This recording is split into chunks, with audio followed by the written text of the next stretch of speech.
Representing the 20 to 26 foot class in the center console category, the Stingray 236cc has an overall length of 23 feet 8 inches, a beam of 8 feet 5 inches, and a max horsepower rating of 300. Designed for cruising the beach or hitting the sandbar, she has a draft of 16 inches, a dead rise of 21 degrees, a dry weight of 3,648 pounds, and a fuel capacity of 68 gallons. Now, let's hear more from our hosts. Guys, let's talk a little bit about Stingray boats, all right? This is a company that's built their name on building boats like pontoon-style deck boats, like a deck boat, you know, boats built more for like the cruising around, just loving life on the boat, not so much fishing. All right, the 236cc boat that we're on now, this is a 236 hybrid deck boat. I see more hybrid than I see deck boat here. And I see more than one kind of hybrid, George.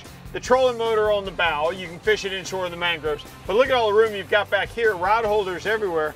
This boat's ready to go offshore and I'm ready to get there. All right, Rick, I know you want to get offshore, and so do I. But this boat also has so many amenities for the family for comfort. I'm already comfortable. Well, do you want to go fishing or you want to lay around? Well, I want to do both, so let's go fishing. All right. And then if I get tired of catching all the fish again, I'm going to come back here and lay down. All right, let's go see what this boat will do. You know, Stingray's been building boats for 40 years. But this year is their first venture into the fishing business, and they had a couple of great entries, starting with the 236, we got to take offshore on a beautiful day. Now, although Stingray changed the entire topside design on this model, one of the things they retained from their original style on these boats is their Z-plane hull. Now, the Z-plane hull is a unique straight design that's more like a series of graduated down-angled chines. It really gives the boat a lot of lift and provides you with a super dry ride. This proved to be 100% accurate. This boat rode like a champ. The convenience of having two live wells, one in the bow and one in the stern, really made a difference today. It was much simpler not having to run back and forth with sabikis loaded and hook one another. Just loading the both wells simultaneously made our day go that much easier.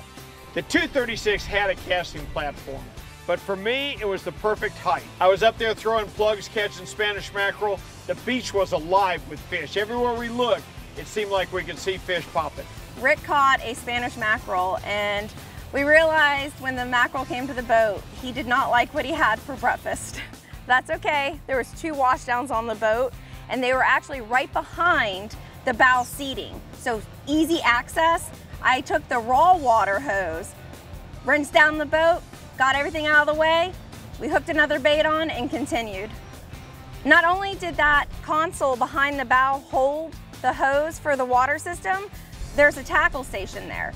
And that allowed me to rig right up at the bow, leaving the stern open for the guys to fish. So another convenient feature where I had the tackle station on my port side, on the starboard side, there's a trash can. Thank you.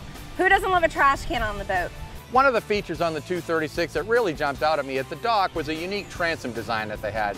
This is a walkout platform that really there's not a step between the cockpit deck and there. It's all at one level. Looked like it was going to be really simple to fight a fish around the motor off of this platform. Another reason the boat worked so well for us on this day was its versatility. We went from offshore to back in the mangroves because it was pre-rigged for a trolling motor. Trolling motor is a deadly weapon around the mangroves, and let me tell you, we could see some snook, couldn't get them to bite. Time for lunch, time for the sandbar. We get to the sandbar, I get out, the water is clear, had to do a little swimming before I set up for lunch, and that's when I noticed the ladder. The ladder is offset from the motor, which to me says safety. And that is so important. It makes for an easy transition back onto the boat. So I went up to the bow to set up for lunch and immediately noticed how plush these cushions are.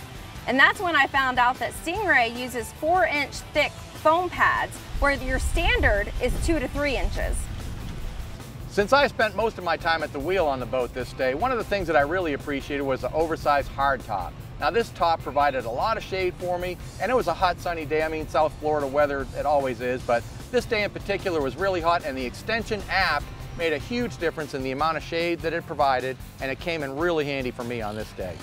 So all in all, this boat provided fishing, comfort, and fun. Okay guys, Stingray Boats is celebrating their 40th anniversary. Now, we know that this is a company who really built their name on cruising boats and kind of boathouse boats that you'd ride around, maybe even on a lake. And this is a foray into a sport boat. That's a serious saltwater fishing boat. What's the verdict? Oh, I think it passed with flying colors, Cap. It fished so easy. That's what impressed me. If you needed a bait up front, if you needed a bait in the back, if you needed to work a fish around the transom, it really fished easy, and we kept it busy all morning. I tell you right now, if you want a boat that'll do a lot of things, got plenty of real estate for 23 feet, and is a great fishing machine, you need to see the Stingray 236cc.